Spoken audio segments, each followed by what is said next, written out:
Chapter 28 Hide. It was more of an emotional reaction to the fear of seeing her father on a London street than just logical thoughts or any preconceived plan. What came next was like a smooth dance between them where Arthur was quickly roped into playing the role of her boyfriend again without prior consultation but complete with convincing public displays of affection. The magic key was a kiss between them that would protect Rachel from the critical eyes of anyone she knew or feared. She initiated a quick series of simple steps and turns after exiting the shop to stop them, and engage them both in performing the role of a young, loving couple. Within a matter of seconds she pulled Arthur in for a kiss. All she thought about initially was to hide her face on the London street a few moments after she recognized her father but before he recognized her. The feelings that the kiss released would either be a quiet confirmation or a rejection, but she was willing to take the risk. It was worth it. The kiss thrilled her as much as the first one between them. Both were surprises. This time there was an element of danger. She had to hide her face from her father, and kissing Arthur was her first thought. Their lips stayed locked for enough time for her father to pass them by without doing a double take of recognition of his estranged daughter. His American accent stood out as it got louder and louder, then faded away as he walked away, and she could assume that he had disappeared into the hustle and bustle of the city crowd. She was safe from being found by him or found out by Arthur. The kiss ended. They returned to the world previously on pause, that they were a part of even as it had continued to pass them by. They blended in without suspicion. They were a part of it all and no one was the wiser. She breathed a sigh of relief. Then her glance met with his. They had shared a romantic moment, but both of them had different reactions to the experience. From her perspective, the plan worked. She had come too far for too long to be spotted by the one man whose power and influence could bring her to her knees and cause her lose it all. She had a job, a home, and was becoming a part of the community. She did not want to lose any of what she was building for herself in Clovelly, including the new, often strange relationship with Arthur. From Arthur's perspective, he was filled with a complicated combination of emotions. Most of all, he was confused. He did not know if this was part of the fake relationship. If so, they were not in Clovelly and were without a reason to pretend. The lines were getting blurred. He wanted clarification. What was real and what was fake now? Most of all, he wanted to know why Rachel kissed him, especially if she did not have to. Wow, what was that all about? Arthur asked her. We are in London, there's no need to pretend here. I know. It was nothing. Nothing? That kiss curled my toes, it was so passionate. It was no ordinary kiss, Rachel. What made you do that? Nothing. You never know who might be looking. Keep him guessing, you know? But there's no them that we know here. We're in a huge city, not our little parish. There's no one to fool. Can't it just be a kiss for a kiss's sake? We had a victory and found the part. You drove me here and gave me a tour. We're having a nice day. All of those are reasons for a friendly kiss in my book. No big deal. Everything does not need a reason, counselor. Okay, she said, a bit exasperated. Now that the danger was gone, she could see that her actions could be misinterpreted by Arthur. I know we have experienced all of those things, he said, trying not to come across as rude or mean. But that was not just a friendly peck on the lips. It was exciting, long, and wonderful. Afterward you tell me that you didn't mean anything by it. It was also shocking and confusing. Will you always just kiss me like that? Was it pretend for you? If you can't answer my questions, then it feels like you are playing with my feelings to suit yourself, but not considering how I might feel about all the lies, not even as an afterthought. The same way you played with mine on and after our public date in Clovelly? A lot of what you did or said could not be observed by any audience, but you seem more comfortable pretending to like me and date me than actually consistently treating me like you do. Over and over again you are rude to me and I politely excuse it and forgive you. Then I do one positive thing, one spontaneous thing that you cannot rationalize, and you rake me over the coals about it. If that's the way you respond to a mere kiss, I won't repeat it, don't worry. You can rest assured that I'll think twice before. No, if there's ever a next time. They walked toward the parking lot, each locked in a world of their own thoughts. The peace following forgiveness, then a verbal argument, silent anger, then forgiveness again. This had become their unhealthy interaction pattern. Although she had not been in or exposed to many happy relationships, it seemed like a lot of work to go through, analyzing everything, arguing about a constantly shifting foundation in order to wind up on hopefully common ground. Do you still want to get an early supper, or do I have to rationalize that for you too? Rachel asked him, still very angry and upset. She did not mean to lead him on, but she didn't think when she acted. It was either that or her father taking her back to that horrendous life she was about to have if she married Kurt. Yeah, let's go. Who knows? You might passionately kiss me again for no reason and expect me to play it off. He joked, trying to lift the mood for a change. He could now see how it was when his bad temper took over in their conversations. This time he was at the other end of the line. Don't count on it, Arthur. Not anytime soon. I can promise you that.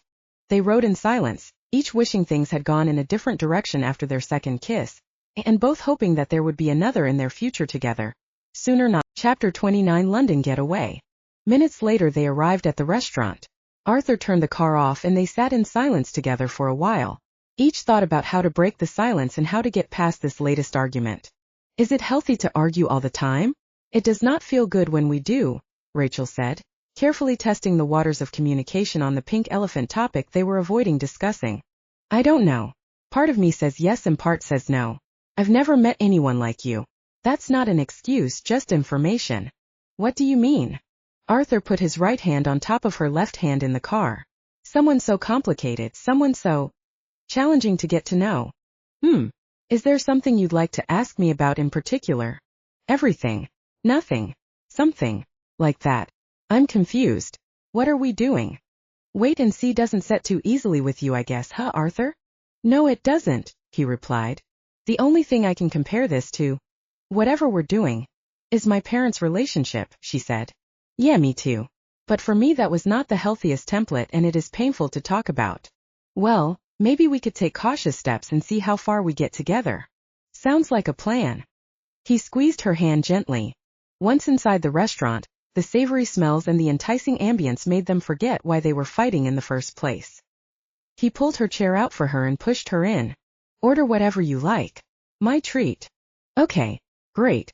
Let's start with an appetizer, Rachel said with enthusiasm. Let's start with my apology. I guess I'm just not used to not having to defend myself at every turn to such a young woman as yourself. Forgive me. He looked into her eyes while kissing her hand. Wait, is this for real or for show? She said, gently taking her kissed hand back from his grasp. It is as real as we both want to make it. What does that mean? I'd like to get to know you better. We don't need to pretend if what we have is real. By getting to know each other better, maybe we'll find out who we are together. Okay, word man, make it plain. Is this a real date? Yes. Is that plain enough for you? Definitely. That's a good start. Defining things up front would prevent future fights, she hoped. Why don't you start? I shared some about my parents the last time we had a long chat. I'm like a sponge, eager to soak up everything you say. You have my full attention, Arthur said, leaning back in his chair with the air of expectation. Well, I guess by telling you a little bit about myself, I'll get to them. Possible. Go right ahead. I'm adopted. I identify as African American, but my adopted parents were both white. My mom died when I was 19. I never looked for my birth parents. Oh, he responded, continuing to give Rachel his full attention as he leaned forward. Before my mom died, my mom and dad seemed to have a storybook romance. They were the king and queen of the castle, and I, their only child, was the princess. Once she passed away, everything changed. Okay. My father became less accessible and less patient. I can understand that. We have that in common. He threw himself into his career and dating. He seemed to feel that at age 19, I was an adult and did not need more parenting, which he was not equipped or inclined to do. He saw that as my late mother's role, and without her to do it, it was abandoned. I did not like him that much once all of those changes started happening. That dislike grew, she continued, looking downward in dismay. Incredible. Our dads had a lot in common except my parents divorced and were separated by continents, using me to hurt the other, and your parents' relationship ended with your mother's death. Exactly. Rachel was not exactly lying.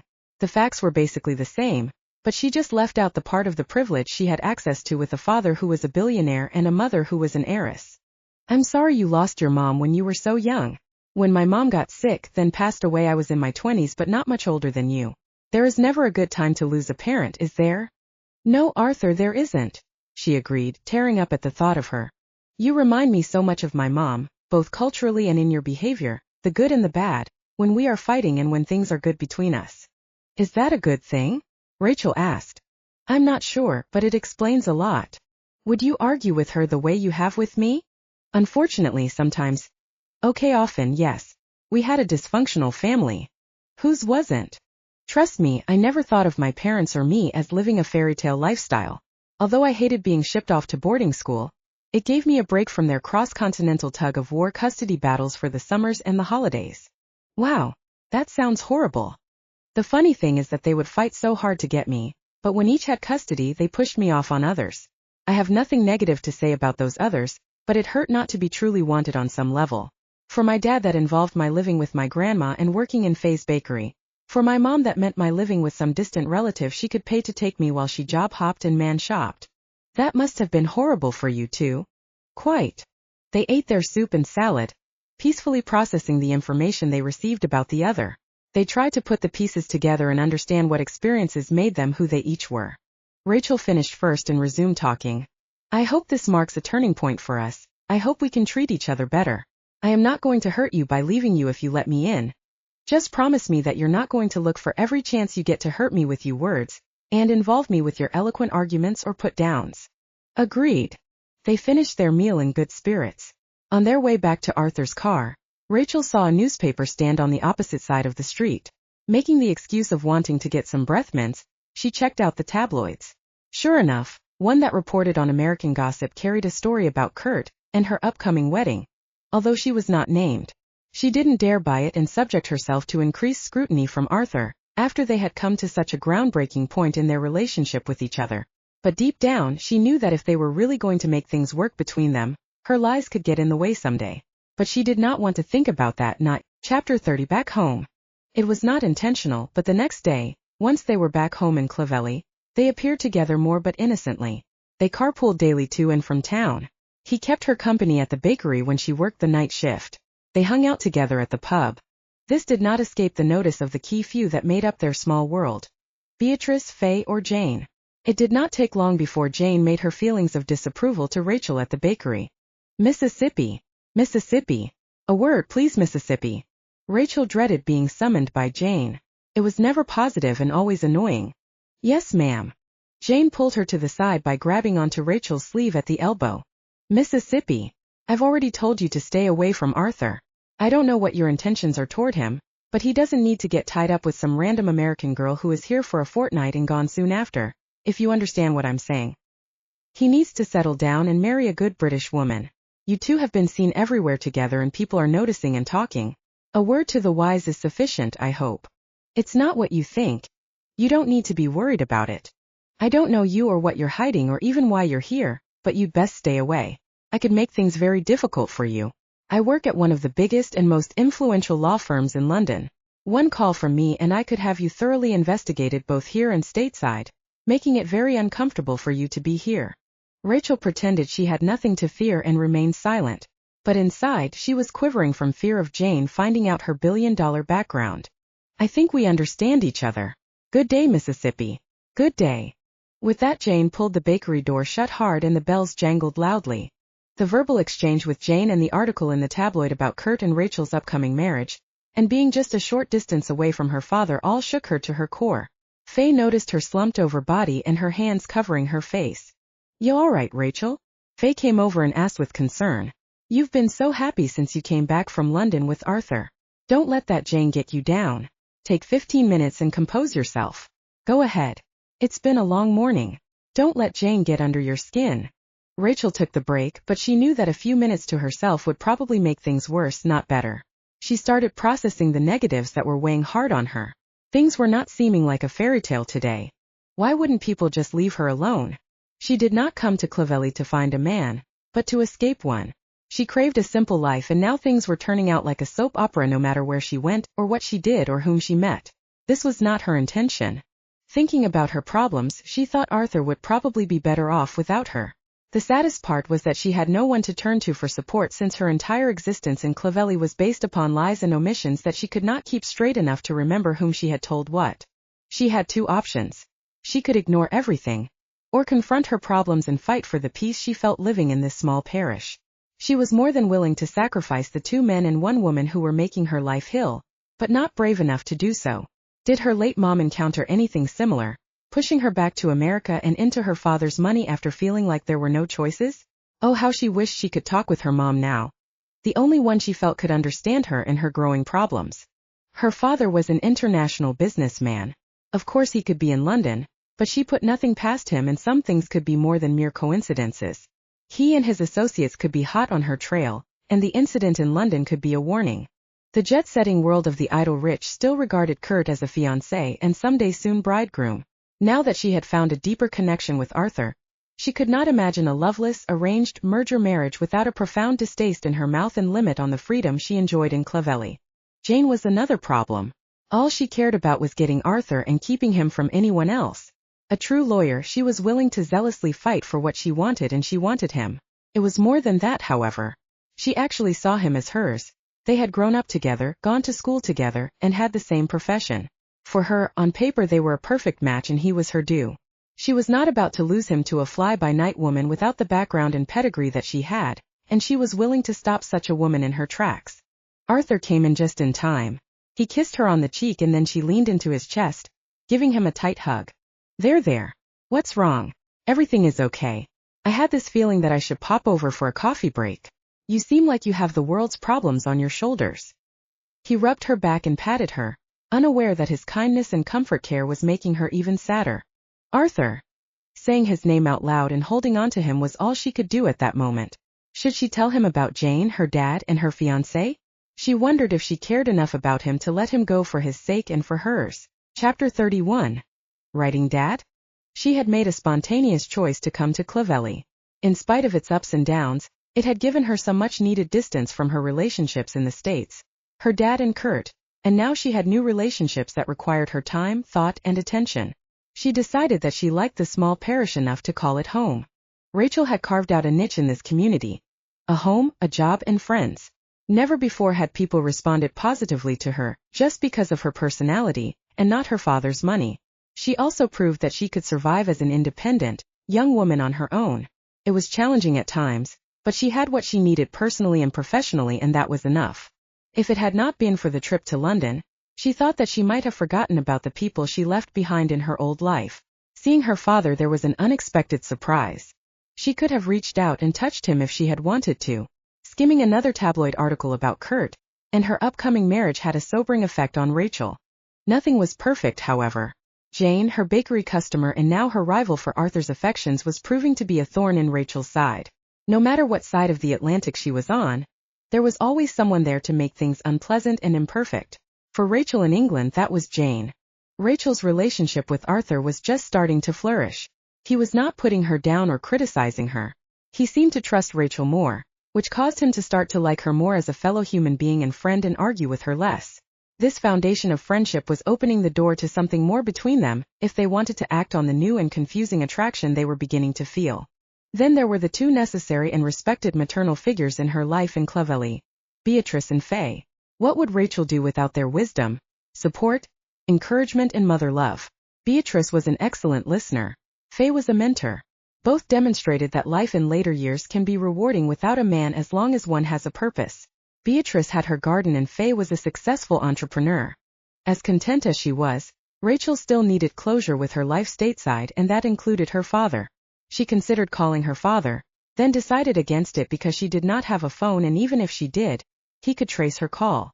She considered emailing him, then decided against it for similar reasons. After weighing the pros and cons of different methods of communicating with him, ultimately, she chose an old-fashioned letter. Dear Daddy, I am sorry for the inconvenience I caused when I ran away from my wedding. It was a good start, and how she felt now that she had some perspective on it. She admitted that she was at a loss for all the things she wanted to say.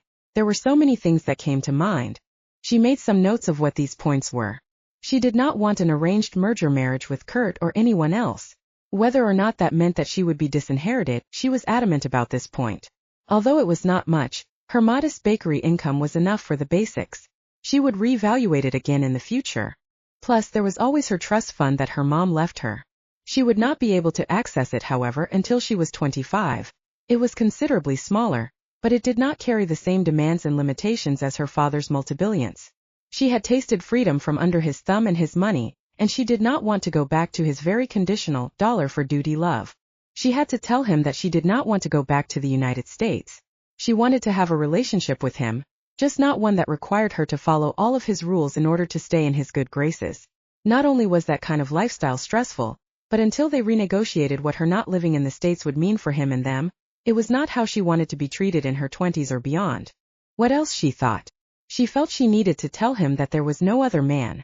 She knew how he could be with threatening, using dead hand control in his will if she were to choose to date, live with, or marry anyone. He was willing to disinherit her for that reason and evict her and her paramour from any housing he paid for or stop any monetary sum he might leave her, just to make sure he was not supporting some man. He did not trust her choice of men, and she did not appreciate his selection of men for her, just because of what they could do to expand his financial empire or political power. Lastly, she would let him know that she was safe, and did not want to be found until she was certain that they could relate to one another as a family, not in a dictatorship. She put her rough draft in an envelope and addressed it, but did not seal it. She would give it a few days, proofread and polish it, then mail it the next time she was out of town. It might require a delay before she could get postage and send it. London would have been the perfect postmark to throw him off her track for a while, but it would give her a good, clear conscience. Most of all, by the time he got it, she would be completely certain that she was going to stay indefinitely. The letter would convey that completely.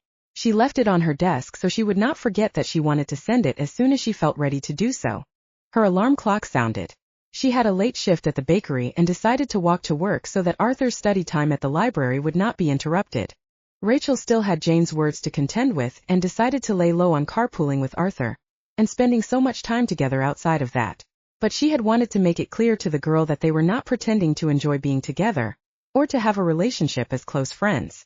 She wasn't ready to have her life exposed just yet, and a veiled threat from Jane was the result of that newly defined reality that she shared with Arthur. Chapter 32. Secrets revealed? Oh my God! Rachel screamed at the top of her voice. It's gone! It's gone! She bounded down the stairs and headed for the kitchen. Beatrice, it's gone. What am I going to do? Calm down, dear. I don't have any idea what you're talking about. Now breathe. What's gone? My letter in the envelope on the desk. I wrote a letter. A very important private letter, and it's gone. Oh my God. What am I going to do? It probably just fell into the trash bin and has been thrown out. All is well. No. No, all is not well. What if Arthur read it? I'm dead. He read it and he hates me again. I cannot bear going through that anymore. What am I going to do? Well, we can get to the bottom of this when he gets home from the library. You two did not carpool again today. No, we didn't. You need to get a hold of yourself. I'll make you some tea and we'll get to the bottom of this. Then everything will be as right as rain. Okay, have a seat at the table, please, dear. Beatrice turned her back to Rachel to get the water started for tea. She gave her a questioning look and then turned around to see if she had calmed down any. The tea was exactly what the doctor ordered. As Rachel sipped, she breathed calmer breaths. As she became calmer, she was more rational and willing to listen to Beatrice.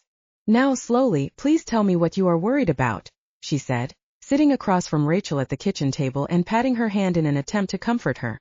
I wrote a letter that I put in an addressed envelope, but it was a rough draft, just notes really, and I was not ready to send it as is. I left it on top of the desk in my room. Now it isn't there anymore. Okay, that's better. Did you do a thorough search of the room? Yes. It was nowhere to be found. I'm afraid Arthur might have gotten it and read it. I can tell you that he has not been here since he left for the library this morning. Is he in the habit of going into your room? Right. That's none of my business. But he is not a concern. Does that make you feel better, dear? Somewhat. What about the bin being emptied? Do you have a cleaning person who might have been in my room? I do. I'm getting too old to keep things clean and tidy around here, so I have hired a cleaning service that cleans up for me. I doubt you noticed it before because they just started cleaning your room. They were not aware that anyone was renting the room, so prior to today they left it alone. I meant to mention it to you, but I guess it just slipped my mind. Oh. Is that an O of relief or an O of worry? Maybe a little of both, Beatrice. They stopped talking and sipped their tea. They are very trustworthy and would never take anything, or take it upon themselves to mail a letter that was left on a table? Not at all. I think you are letting your worries from whatever you wrote get to you, dear. Maybe it is a blessing in disguise. How so? Rachel said, unable to imagine this situation having a good outcome. Well, you said it was a draft of notes. Ideas more than a finished letter, right? Right. Maybe the time was not right for mailing it the way that it was. Perhaps it was more of an exercise to get your ideas out for the sake of release and not to send and share. Yes, maybe that's it indeed. Probably did just fall into the bin while they were dusting and tidying. You can put your worries to rest. It was not the time to release your letter, so the universe made it so it would literally be thrown away. This is why it could be a blessing in disguise. I still would like to have it, she concluded, with her fears struggling to remain hidden at the back of her mind. I can understand that, dear. Tear it into pieces in your mind and start over, or give it a few days before you approach setting your ideas down with pen and paper again. You'll see. You'll probably have more clarity this time if you choose to do so. It made sense. Maybe the letter, the way she phrased things, would have caused her trouble and made it easier to track her down. Maybe it would have made her father even angrier. She tried to embrace Beatrice's worldview. I think you're right, Beatrice. It did feel good to get those ideas and feelings out, you know? Even if my intended recipient never receives it, it helps me to forgive and forget and release all of the emotions surrounding the ideas and feelings I opened up, just to be able to say that I was right and they were wrong. That's the spirit. Look at it as a blessing that protected you from who knows what. How did you get to be so wise, Beatrice? Years of life experience and lots of opportunities practicing what I learned from those experiences. Now how about another cup of tea, dear? Thank you, Beatrice. Oh, it's nothing. No. You calmed me down, listened to me, and gave me advice that spoke to my anxieties. I value that. And you did not have to bother yourself with my problems, but you did, and I feel much better thanks to you. You've brought life back in this house and I feel a kinship with you. You remind me a lot of myself at your age. But I would not go back to my 20s if I had the chance. My 70s suit me just fine. Both women laughed, recognizing the merit in the other's perspective. And then, like clockwork, Arthur walked through the door. What has you two ladies in such a good mood, anyway? He said, kissing each on the cheek in greeting. We just finished solving all of the world's problems. That's the power of tea and conversation, grandson. Well, maybe I ought to join you. Maybe you could bring some light to a couple of challenging legal principles I struggled with today. No thanks, Arthur. Sorry, but I think we are just about maxed out for the day. You'll have to make an appointment for next time, right, Beatrice? Absolutely. The evening ended just fine, with all of them having a really nice time together. The closest to family that Rachel had ever had. But even though Beatrice's kind and wise words had put her in a calmer state, Rachel couldn't help but feel nervous every time she thought about the letter. Chapter 33: Avoidance. Since Jane's warning to leave Arthur alone, Rachel had been avoiding Arthur every chance she got. No more carpools. No more hanging out in public. No more dates or kisses, fake or otherwise. She wasn't sure if Arthur noticed the difference or not, since he was so busy studying. Even at the house, she would excuse herself if she was talking to Beatrice and Arthur came into the room. She did her best to make sure it came off as polite, not rude, and under the guise of giving him quality time, which was limited until after he passed the bar with his grandma. On her walks into town and sometimes when she caught the bus, she realized that Jane's words led her to the tipping point of her relationship with Arthur. Amid all of the arguments and tears, she admitted to herself that she had strong feelings for the guy. As wonderful as that could be, Jane made it clear that a future of Rachel and Arthur together for a lifetime was not hers to have. Rachel found herself agreeing with Jane. A British wife like her would be able to support him in his career goals and understand the bulk of his background. An American girl could only make fresh old wounds from a brief yet painful time, beginning with him as unwanted and being shuttled around, then ending with him taking care of his dying mother. Do I love him enough to let him go? She wondered, knowing the answer before she finished formulating the question. All of that work at carving a place out in the community only in order to yield to another woman who was there before her, and who implied she was more fit to be his wife. Now Rachel was thinking of giving it all up. She did her work as if in a daze. She wasn't aware that Faye was watching her as she wiped the tables off for the third time. Honey, are you all right? You couldn't get the tables any cleaner, she said, gently teasing her. Oh right. Sorry, I was just thinking. Think any harder and those tables would be fit for the queen. Rachel smiled, but inside her heart was breaking. Living in the same small parish as Arthur and his choice of another as his wife and mother to her children would destroy her. Sorry, Faye. No problem. We had a pretty busy morning. Do you need a break before the tea time crowd? I'll push through. That was not a suggestion. As my assistant manager, I need you to be in top form. Take a walk. Clear your head. Okay. Acknowledging Faye's firm direction would help her get through the rest of the day, and maybe bring her some peace of mind. Rachel window shopped and strolled, trying to recapture her thoughts back from the impending loss of a man she almost had. Even if he did not choose Jane, small-town life did not make living with a broken heart any easier. Rachel wondered if she'd have a destiny like Henry, Desperate to connect with the next new single person who came to town? She had to put away her thoughts and get back to business. Just as she was about to reach for the bakery's door handle, she felt the door swing open. It was Arthur. "I've missed you lately," he said, welcoming her with open arms and kissing her on the forehead. "You're not the only one who can give a spontaneous display of affection," he said, smiling at her. "Oh wow," she responded completely transparently. "I've been thinking about you all day long. We've got to get you a phone so you can communicate. How about that as a business expense, bakery owner?" he asked, partially teasing and partially serious. She knew she could not get a phone in case her father had his security personnel watching and waiting for her to do just that. If only things were so simple. "I came for tea as a pretense to see you. How about a dinner of beer and burgers tonight at the pub? It's karaoke night, so that ought to be fun." "I don't know. I don't think so. Faye might need me to stay." "No. I checked beforehand with her and she thinks you have been working so hard that you need a night off." "Arthur, don't you need every precious moment to study? I don't want to interfere with your goals." "I need balance, Rachel, and a night out with you would help me to get refocused when I resume studying later on tonight. Plus we need to catch up. I'll give you a firm maybe. Okay, short notice, I know. But a firm maybe is better than a definite no." "Definitely. I mean, I agree with you." "Great. See you there at 8. If the maybe becomes a yes." Once he left, the bakery filled up and Rachel served the customers while engaging in an internal debate of whether or not she should go out with Arthur tonight. He had noticed after all. And if he noticed, others such as Jane, Faye, Beatrice and even Henry did too. The entire week without him she had lived inside of her head. She lamented the fact that she had no one to turn to about her problems. Perhaps she should get a therapist. Perhaps she should open up to Arthur and let the chips fall where they may. She had feelings for him, but she did not know if the feelings were mutual or if he cared to reciprocate. "If you're debating whether or not to go," Faye said after the rush, "I think you should go. Spend some time around young people your own age. Arthur is a solid fellow. He's a hard worker and a caring human being. He's always been that way and I think big things are headed his way. Don't let anyone try to take away your destiny." "Thanks for that, but it's just a little bit more complicated." "How complicated could it be, honey? You like him and he obviously likes you. Give it a full chance or worry for a lifetime about the one that got away." "Is it that obvious?" "Yes. Look, it's none of my business, but when you two were starting to spend more time together, you sailed through the day with a song in your heart. Now something only you know what has changed. You have maybe one great love in your life. Trust your heart, you've found yours. Don't talk yourself out of it in your head."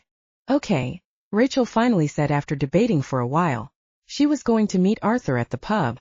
She only prayed that nothing bad happened from that decision. Chapter 34. Leaving.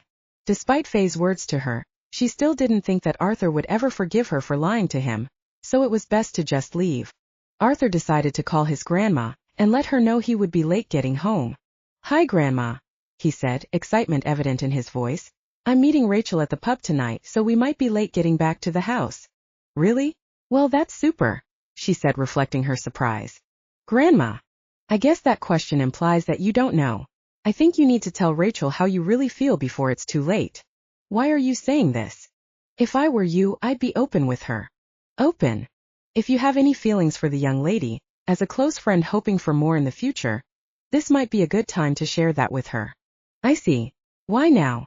"She may feel like she's lost you to another. So your feelings for her could make her feel otherwise." "Are you sure, Grandma? You doubt me? If you don't, at least let her know that she matters to you." "Okay. I don't want to be late. I'll do my best." "I'd expect nothing less, grandson." Arthur made it to the pub right at 8.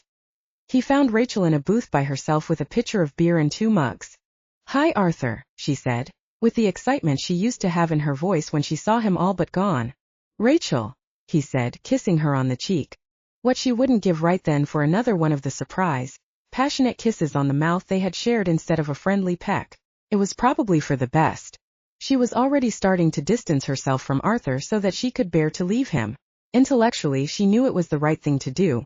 But emotionally, she wished there was some other way. "I see you started drinking already. One of those days, huh?" "Yeah, but the whole pitcher is for us to share."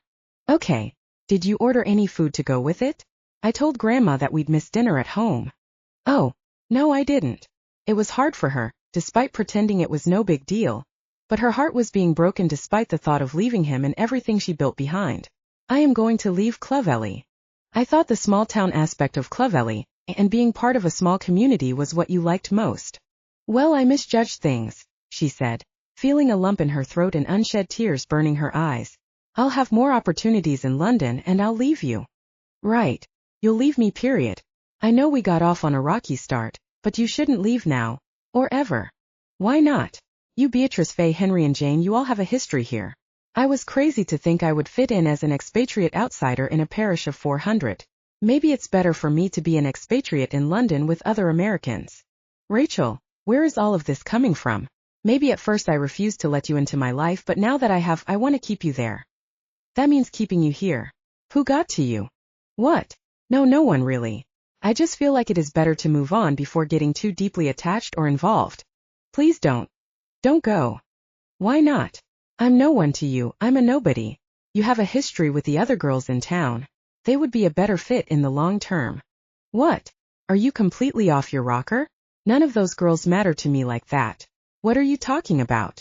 After all, I'm just a random American, she continued as if he wasn't saying anything at all. Okay, now I know what's up. Jane got to you. Don't let her intimidate you. If I wanted to be with her romantically, it would have happened by now, trust me. It's her fantasy, not my reality. Are we clear? Really? She's full of hot air with her ultimata. She thinks she can bully people into getting and doing whatever she wants. But even if she was the last single lady around, with or without our history, I would not choose her. She's a friend I grew up and studied with. Nothing more. Arthur, I didn't want to stand in your way. I didn't want to stand by and watch you choose someone else either. I'm just a little confused about us right now. Then let's choose to seek clarity from confusion together, and figure it all out and work it out together. We owe each other that much. I mean, I'd hope you would be willing to do that much. Of course, she mumbled, knowing that he was right, but also aware that he did not know the whole truth behind her willingness to leave. If you left Clovelly, you would make me very, very unhappy. Look, I thought I only had room in my heart for a narrow number of safe people after all the hurt I experienced growing up. I was so focused on my goals and my life's plan that I had shut the door on getting to know other people. Especially an American woman. But you came to town so different. You took me by surprise. I don't know if my feelings as someone new in your life would count in your decision to stay or go. But I hope you would choose me in Clovelly. Arthur, that's all I needed to hear. I'd be unhappy if I left town too. There's so much more I'd like to explore here in town and with you. Good. Likewise. I think we have an understanding now. The special of the day is shepherd's pie. Let's eat. All of this talk has made me extremely hungry. They dined together. Arthur was at peace, but Rachel was just faking it. What had she agreed to? A face-off with Jane? Risking the threat of being exposed? Telling Arthur everything before he found out? She was not good at confrontation, so for the time being, she would wait and see and live the lies for a little while longer. Chapter 35. I don't want you. Rachel had just cleaned up after the early morning rush for coffee and pastries, and was about to take stock of things before the late morning break began. Then she became aware that she wasn't alone. Henry had stopped in and was watching her. Who knows how long he had been there. What's a guy gotta do to get some coffee around here? He asked Rachel, while doing his best to make conversation. Oh, hi, Henry. I'm joking. I didn't come for coffee. I wanted to see you. Henry, I thought our last conversation was clear. I don't want to date you. And I have a boyfriend, she repeated for what felt like the 100th time. That tall bloke who came for you the other night? She rolled her eyes impatiently. Yes. He's the one. He complained. Everywhere I go I see you two together. That's because I'm with Trace, so I can't be with you too, Henry. Understand. But you have never really given me a chance. It's like you already chose someone else. I have, Henry. And that someone else is my boyfriend, Trace. Look, I love him. We have a future together. That's something I can't say for us, Henry. Even though I sent you drinks and took you out for a real Italian dinner? He asked. That's right. Even though you sent me drinks and took me out for a real spaghetti dinner. Rachel was starting to feel that he was either doing that to piss her off or he really was completely unaware of how to socially communicate with another human being. They both paused in silence for a minute, holding each other's gaze. Then he surprised Rachel by saying, Okay. Yes. Okay. I tried with you and failed. I'll set sail on other waters. Really? Well, that's good to hear. I really like that lady at the restaurant who came up to the bar when I went to check on you. Who? Jane. Jane Jones. Yes. I do believe that's her name. I like her strength. I've been interested in her ever since. Well, that's wonderful, Henry. I know that a woman like that could really appreciate a man like you, Rachel said as positively and politically as she could, trying very hard not to laugh at that unexpected situation, and I wish you good luck. His new outlook on romance with a different object of his affection suited him and relieved her. Gone was his nervous laughter. He finally accepted the failure of wooing Rachel, and left the bakery at the end of their brief conversation without causing a scene or making her feel uncomfortable. For a moment she thought of him pursuing Jane and Jane's bullying Henry around. He had met his match. She was his ideal woman. He might be too shy and quiet for Rachel, but he would make docile like candy for someone like Jane. There truly is someone for everyone, she thought while smiling.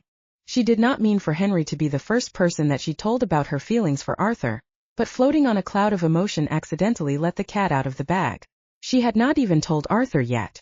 He was prone to surprising her, so she decided to surprise him. It was after the lunch rush and she decided to stop over at his home away from home, the library, and take him a hot drink and a warm snack. Hi, handsome, she whispered, setting a large cup of coffee and a paper bag full of some hot glazed donuts in front of him. How's the day going?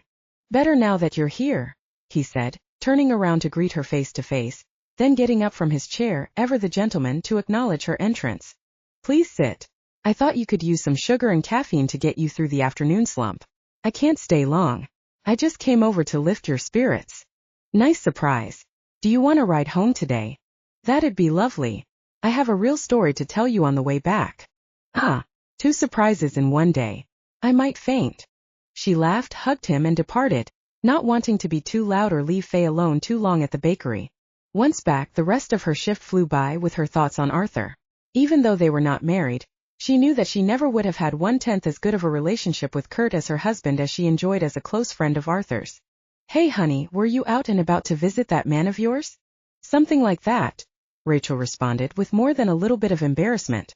And it all took off from the pub date at 8. I told you. He's a keeper. Faye had put out an eco-upon to all of the regular customers whose phone numbers she had. All they had to do was pull it up on her phone, and the bakery staff would scan the discount. The first day they had a line around the block, and almost ran out of food. Days like that could be deceptive for a small business, making it seem as though they were doing better than they thought. After the last person in the line was served, Faye and Rachel had a relaxed business meeting before closing. Faye, is the bakery doing okay? Sure is, honey. Why are you asking? Did your direct deposited paycheck not go through this week? No, it's just that. Well, I wanted to make sure that I can count on the bakery and the modest income it provides me for a long time to come. We single ladies need to be able to take care of ourselves, right? Of course, Faye replied, superstitiously knocking 3 times on one of the wooden tables in the bakery's in-store dining area. Leave the worrying to me, honey, she reassured, but avoided looking Rachel in the eyes like she usually did. Rachel was grateful for what she had, and the ride home with Arthur that she had to look forward to in the near future. For the first time since she had been in Clovelly, except perhaps during the fake date she had with Arthur, she felt really good. She made a contribution to the town with her job. She had friends that cared about her welfare and not her father's billions. She liked the life she had. It was simple and stable. She wished things could stay the same. Chapter 36, Truce? What are you doing here? Jane asked as she reached the front door of the bakery, suspicious of Arthur before he uttered a simple greeting. I'm picking up a friend that I carpool with, if you must know. Arthur responded gruffly, to mirror her initial hostile mood and frosty, cold tone. Oomph, she grunted, not satisfied with the answer, yet also not able to find fault with it. Along with the career role of corporate litigation attorney, she also excelled in the vocation of ice queen. But since you're here and I'm early, would you care to have a seat and talk?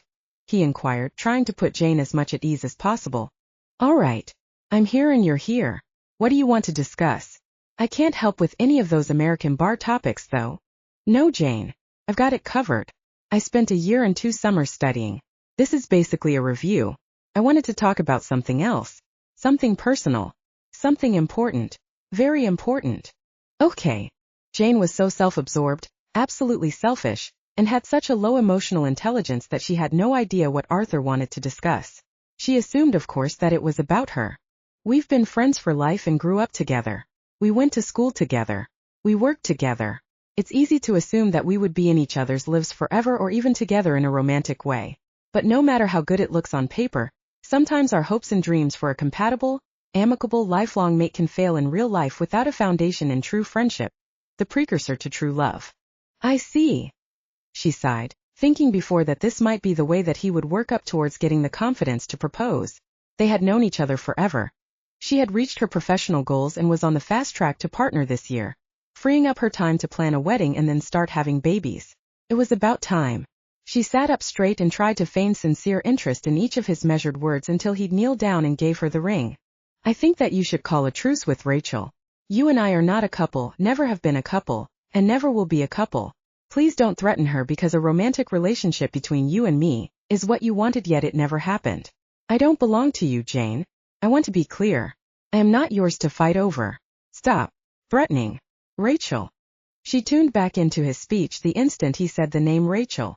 I'm sorry, Arthur, but I was just helping out. You and I have the same education and professional background to be and have anything we want. Together we could lasso the moon. How could he pick someone like Rachel as her rival? It was hard to be jealous of someone she thought did not measure up in looks, intelligence, or power. It does not matter what rationale or invented justification you may have for what you were doing, but it was mean and I will not tolerate that from you. I am not your man. I don't want to be your man. Stop fighting for me. We won't be hanging out anymore and we will be distant associates, former schoolmates but never friends. A cordial greeting to her when you come into the bakery or see her on the street, at the pub or anywhere else in public, is all that is required of you. Please give her the polite greeting that I expect you to give me after this conversation. Arthur, no, please listen, I only thought of our future. I could make a good wife for you. That won't be necessary, Jane. There is no third person plural when it comes down to it. No we, no our, no us. Please be a lady on your way out and know when it's time to leave. Please also do so without making a scene, of course, should be your top priority. You work in London, not in Clevelly. There is no reason for you to spend so much time at this bakery or expel so much anger at Rachel because you think she is your rival or for any other reason that would lead you to dare to talk to her. Are we clear? Yes, Arthur, Jane reluctantly agreed, with tearful eyes and her head bowed and shoulders slumped down with the posture of defeat. She sneaked one last look at Rachel, still unwilling to see her then as the better woman. Arthur and Jane both stood up at the same time. Jane left in silence. Arthur stayed and walked over to be closer to Rachel, who was listening to the whole conversation from behind the counter, to comfort and console her. She's gone, he kindly whispered to her. If she ever verbally abuses you again with threats or intimidation or even criticizes you publicly or privately in any way that makes you the slightest bit uncomfortable, I want you to promise that you'll tell me and let me handle it. As of now, she knows where she stands and that her bullying behavior will not be tolerated. Rachel came from around the counter near the cash register and hugged Arthur. He kissed her on the forehead.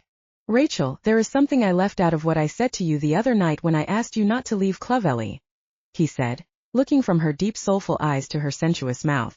I wanted to tell you something that I have been running away from, but I am now willing to accept if you feel the same way. Tell me, Arthur. I'm all ears and safe in your arms. Okay. He cleared his throat, then gently cupped her head with his hands, took a few deep breaths and started with, Rachel, Faye showed up unexpectedly in front of them with a very concerned look in her eyes. Rachel felt her heart skip a beat. Excuse me, folks. I don't want to interrupt, but we have a serious problem. Adopted granddaughter and beloved godson. We need to talk before it's too late. I have some terrible news, you two, and soon everyone will know. Chapter 37. The bakery in danger. Faye, Arthur, and Rachel all sat down at a table. What's wrong, Faye? Are you sick? Arthur asked. No, thank goodness. It's not about me, it's about the bakery. Oh no, Rachel said, fearing the worst. The bakery is close to closing. I owe a great deal of money and even if I had the money I can't keep up with demand. It's a great big complicated mess. I'm sorry, Rachel, honey, I made you think I had everything under control, but I just don't, she said, covering her face with her hands in an effort to close herself off from her problems and hide her tears. Rachel could hardly believe her ears.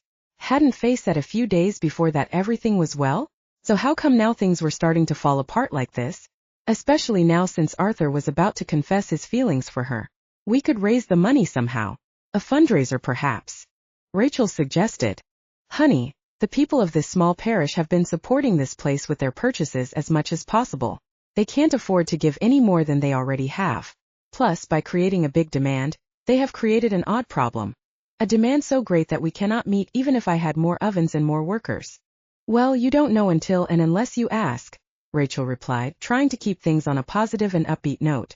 We have to do something. You've put everything in this business which has helped build the community here. It's the bakery and the pub, the mainstays that people support. The bakery is more than about buying food and coffee. It's about coming together. Maybe we could find a new investor. Someone with deep pockets. Rachel is right. Once people know, I have no doubt that they will come together in unforeseen ways. Arthur asked. Arthur, you are a townie. Do you know anyone with several £1,000s to invest in a bakery? Faye asked, slightly raising her voice, as she realized more and more how desperate the situation was and how far away she was from a solution. No, I don't, but then again I never asked, he retorted. Well, I think we ought to give a fundraiser a shot. We could make it a sort of game, Arthur. Let's see who can raise the most money. Rachel enthusiastically commented. I don't know, honey. I don't want to take handouts. It's not charity. You are asking for a business, not for you to be funded personally. You could make contributors shareholders in the business. It would be more like a loan that you could pay back with dividends. Arthur's mental wheels were turning. How much do you need? Rachel asked. £100 or 10,000, it doesn't make a difference. It's all beyond my reach right now. I'm going to go by the bank and see if there's some line of credit I could apply for. Faye decided. You two can continue brainstorming if you like. I appreciate your positive creativity for this problem. With that, Faye left. She looked as though she was already beaten, and that bothered Rachel for many reasons. The bakery was to be the modest income she needed to survive without her father's money. Now that source's stability was in question, and her employer was in dire need. I still believe in a fundraiser, Rachel stated. And I believe in a new investor, Arthur maintained. Why don't we make it a fun competition then? Rachel said with a grin. How so? He wondered, lost in thought about the distressing predicament his godmother found herself in. She had been so helpful to him while he was in school in England and needed a job for spending money, that he wanted to do anything and everything he could to help her out. Like I said earlier, let's see which method can raise the most money to save the bakery. Rachel exclaimed. Splendid. And I say that not because I know I can win, but because it is such an awesome idea. It seems like I came up with it myself, he chuckled. Very funny. What will you do for work if the bakery goes under? No. Let's not entertain any negative thoughts until we've both given it our all. We have to keep positive for Faye. She looked worried sick. Yeah, when I worked here growing up, the bakery had just opened and sometimes she had to use her personal funds to make payroll. I only know this because I overheard her meeting with a banker here. I guess she forgot I was still here cleaning up. Oh, Arthur. Yeah, I think she has a lot more to lose than we originally realized. She might have poured all of her personal funds into the business over the years, and will have nothing to live on. You're right. This has to work. It's business, but it's also personal, Rachel resolved. Rachel and Arthur strategized their fundraising efforts until Faye returned in time for tea. Faye went to the back of the bakery and stayed in the kitchen until close. Rachel realized Faye needed time to herself and was a competent assistant manager, smoothly handling things on her own. At the end of the day, she and Arthur went to the back to check on her and then leave. When they got to the back, they saw her packaging day-old bakery goods for sale. There'll be a lot more of these once-word spreads, Faye said in a quiet, almost inaudible voice. Don't count yourself out of the race yet, Rachel warned. The solution could be right around the corner, and we haven't seen it yet. We came up with a few ways to get the money. I'm going to work on getting new investors, and Rachel, with her beautiful smile and pleasant disposition, is going to use a more grassroots approach. No pity and no charity, understand?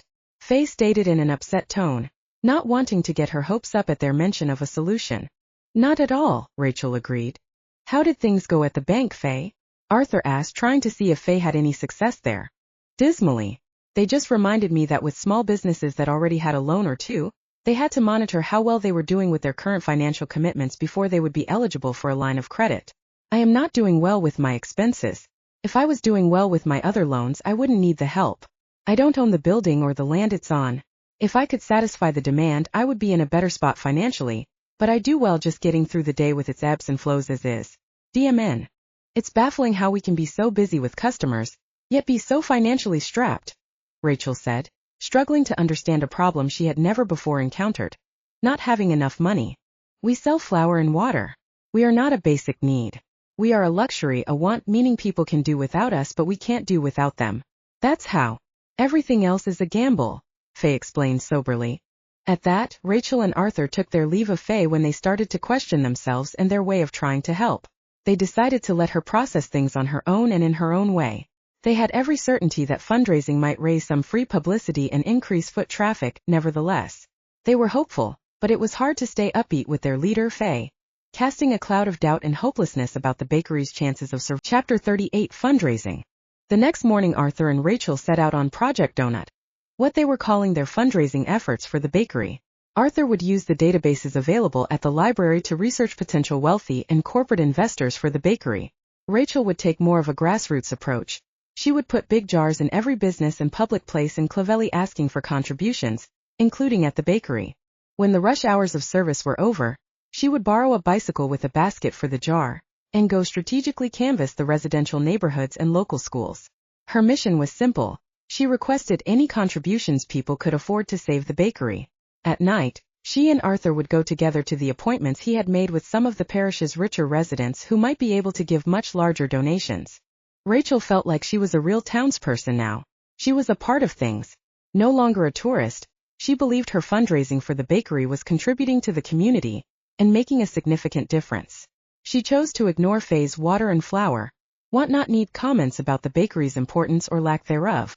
Faye kept to the back of the bakery in the kitchen packaging the day-old goods for first responders and essential workers in the community with a satin ribbon tied around the top.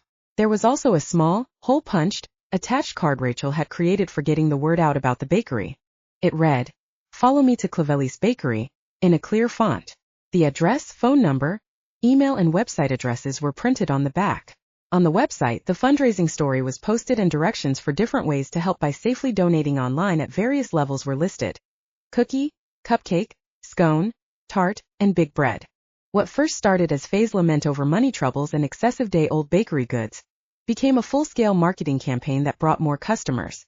People from Clovelly and neighboring villages were not just going to the bakery, but they were ordering massive quantities of the day-old goods online, and Arthur was delivering them in person for a special touch that larger businesses could not provide. Visitors to the website could leave their phone numbers and email addresses and receive a daily newsletter or coupon. Follow the bakery's blog, make an online donation, and participate in their diverse, up-to-date social media presence. All of the content was written by the owner from the back of the store after Rachel set up these tools for her to use and helped her with the basics.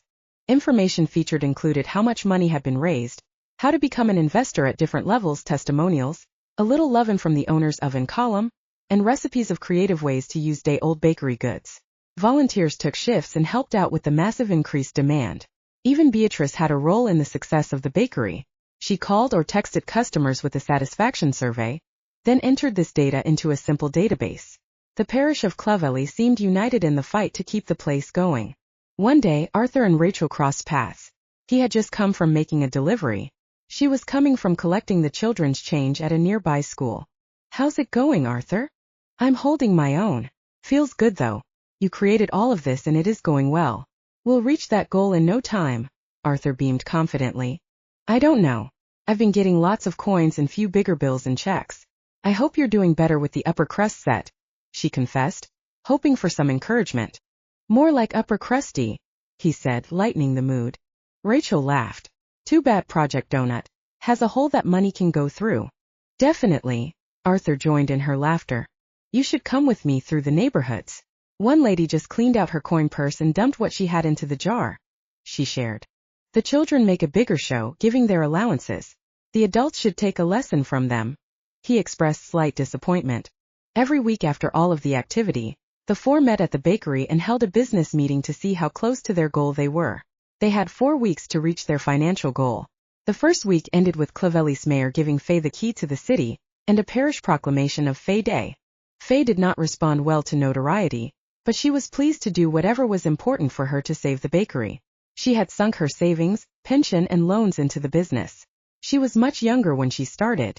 Then she felt like she could always get another job and support herself. But now, in her 70s, what could she do? And if she found something she could do, what company would hire her? She tried to convince Rachel to handle the press and publicity as the face of the bakery, but Rachel adamantly refused. "I don't want my picture or my name in any paper." Faye did not push it. especially since Rachel asked for so little and did so much to help her. The second week featured a surprising, silent donation of a week's worth of bakery goods to the orphanage. It was located just outside of town. The generous contribution was confidential and underwritten by Jane's law firm. The third week, the Big Four, Faye, Rachel, Arthur, and Beatrice were interviewed on a podcast of one of the local high school students. It was an excellent chance to get the word out to Clavelli's younger parishioners who, hopefully, could influence their parents' pocketbooks with their cause. Rachel had the idea to give any student who brought in a report card with all top marks and made a contribution 10% off of a day-old bag of goodies. Once school was out, the bakery had a line around the corner. And the fourth week, the final week, although they could afford to buy a new oven and had cured their problem with excessive leftovers, they unfortunately reported having raised only 50% of their goal. Chapter 39. Not enough. DMN. We recounted the jar money and our net from the online sales. I guess it just seemed like we had more than we had, but really we only nickel and dimed it. And with volunteers from the parish picking up the slack, we were always able to meet the demand, even when it increased due to the day-old goods. What are we going to do? Faye exclaimed, her worry written all over her face. Rachel and I met with some wealthy people, but maybe they were just being polite to entertain our concern for the bakery, Arthur rationalized, then continued. They took our time but didn't help out financially with a contribution. Here, look at the spreadsheet, he said, pulling out his laptop. All of that research was for naught.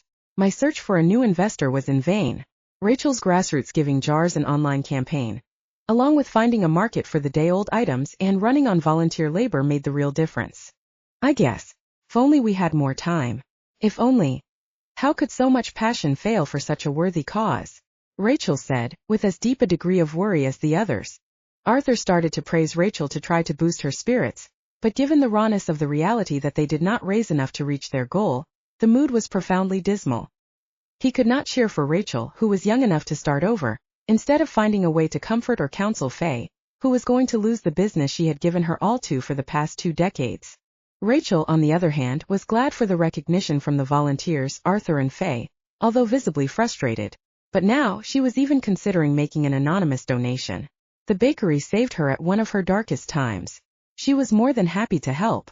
Even if her heart was in the right place, she was very aware of what the risks were for her in doing that. She agreed to say a few words as the organizer of the fundraising. Thanks everyone. Thank you for donating your time, treasure, and talent to this fundraising effort, which we affectionately know as Project Donut. The deadline is tomorrow morning, and I believe in miracles. I believe that this is not over until it's over. This for us means that it does not have to end until we have exhausted every option and creatively overturned every stone up to the moment they put locks on the doors and boards on the windows. We made it halfway there when no one thought that was possible. That is better than it was when we first started this project. Do not regret that we did not succeed with raising enough money. Remember that we succeeded because of people like you that made a commitment and saw it through. For that, we are grateful and forever in your debt. She paused for a moment to compose herself and then continued. We can use this to our benefit, show our profits, and still ask for an extension and not stop asking the chain of command at the bank until we get one. We can continue to leave out the giving jars, maintain our online business that repurposes our high-quality baked goods at a discounted price, and hopefully we can continue to count on volunteers to help us to meet demand as it continues to grow and morphs into markets that we never would have thought of. No dream is too small. As long as there is a Clavelli, there will be a bakery to serve our community and those new supporters that we have started to serve. Thank you. I am in your debt for your service. Faye called out. That's my girl. A catalyst for the group, Rachel's goal with her speech was to change their mood from sadness to excitement, from focusing on hopelessness to feeling proud of what they were able to achieve by volunteering. The 3 of the Big Four came to the center of the store, where Rachel was standing, and surrounded her in a group hug. She was so caught up in the moment that she failed to see or hear a photographer snap their picture. Faye and Rachel wanted to give them all something back for their tireless help, no matter how hurt and worried they both were about the outcome. Thinking this would be their last night in the bakery, Faye allowed them each to choose a baked good that they wanted and accept a pencil with the word volunteer baker on the side. Those volunteers who were present exchanged kind words with each other. They took a brave cue from the bakery's leadership, Faye and Rachel. They came together to boost morale. What they did for others by lifting the weird mood in what was arguably a true community organization effort, they did for themselves. If only they had for more weeks, who knows? But as it stood, they only reached 50% of their goal, and half was not enough. They would need a miracle to raise in one night what they were able to raise in 4 weeks. They also recognized the sad reality.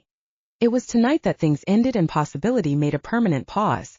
They were meeting to say goodbye to each other. These new friends who became dedicated volunteers around a common cause.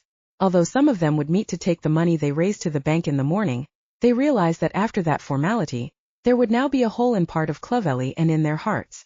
They had no reason to celebrate, however, they needed to meet to have closure. They did not regret the time and the effort they put into the project. They just wished they had been able to do more.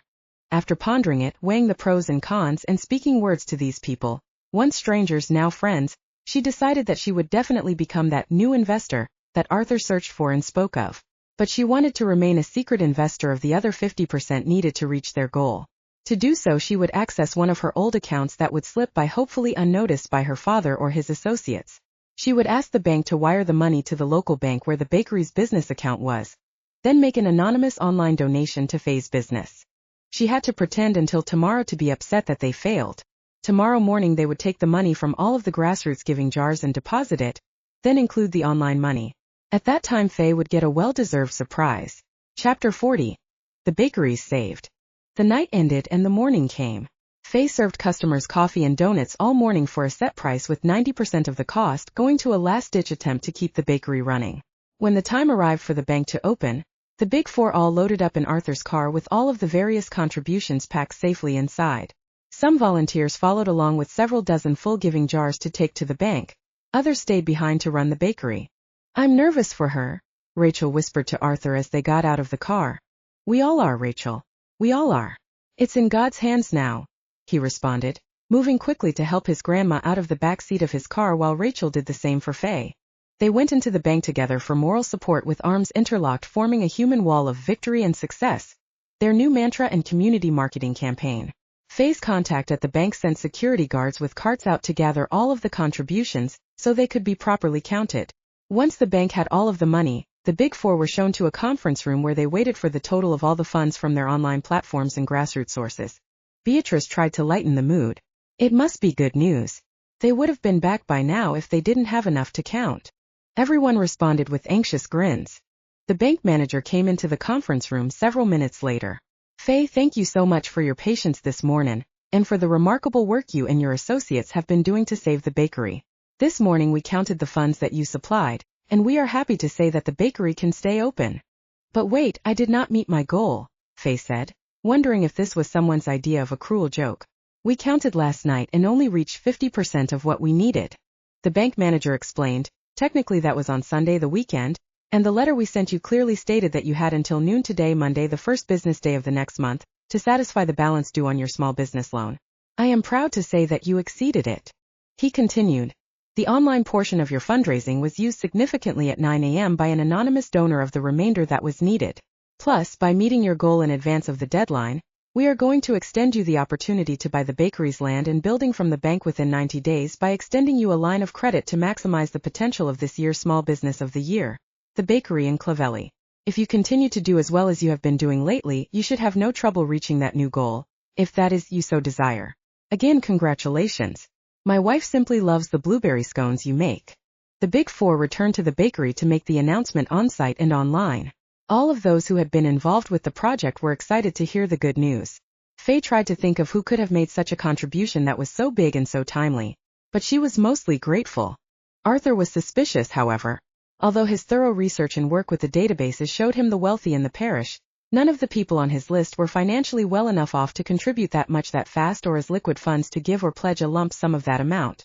Once things calmed down, Arthur searched for Rachel and found her pouring coffee and serving donuts to what felt like hundreds of customers that glorious day. "Rachel, isn't it amazing that all of your organizing and hard work with the help of the divine resulted in a win for Faye and the Clovelly community? The miracle at the end was an unforeseeable piece of luck." "Yes, I guess it was. It all definitely worked out in the end, and that's what counts, right? I think about your inspired and passionate speech last night. You certainly gave us hope when everyone was feeling low with disappointment. You included, or so it seemed. I just did what any other assistant manager would have done. I did not give up on our supporters, volunteers, or our leader, and I tried to get them to do likewise. If holding a torch until we were victorious was not needed, then what should I have done instead? But I think you did a little more than that." "What are you getting at, Arthur?" "No more beating around the bush. Do you know who gave the money? Be honest with me and tell me if you know. He accosted her. From Rachel's point of view, the old Arthur with his rudeness and interrogation was back, and making an unexpected and unwelcome appearance in the midst of the joy everyone there was experiencing. I don't know anyone here with access to that much money to donate as a no-strings-attached monetary gift. Maybe it is one of the new investors you spent your time researching and courting. Maybe they came through at the last hour, Rachel snapped back at him. Or maybe. Yes. Or maybe it was you. Arthur, come on now. You can be so rational, why abandon that skill right now? I'm no millionaire. If I had that kind of money, would I live in a rented room and work in food service for minimum wage? You're losing your touch, counselor, she joked, pretending she was not worried deep down inside and not paying attention to the consequences. Do me a favor and let me know when you solve the mystery. I'm going to get some more coffee and fresh, hot donuts before we run out, Rachel said. She was not completely lying. No, she was not a millionaire, but her mother and father were billionaires.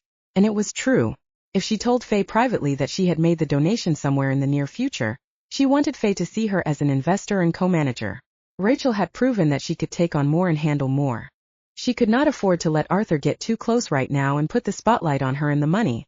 She took her hot glazed donut and black coffee and mingled with the eclectic mix of new and long-time, loyal customers and volunteers that were quickly filling up the bakery. Word was also circulating that Faye was going to throw a huge party for the entire parish to celebrate. She'd need her assistant manager to set things up and get the word out.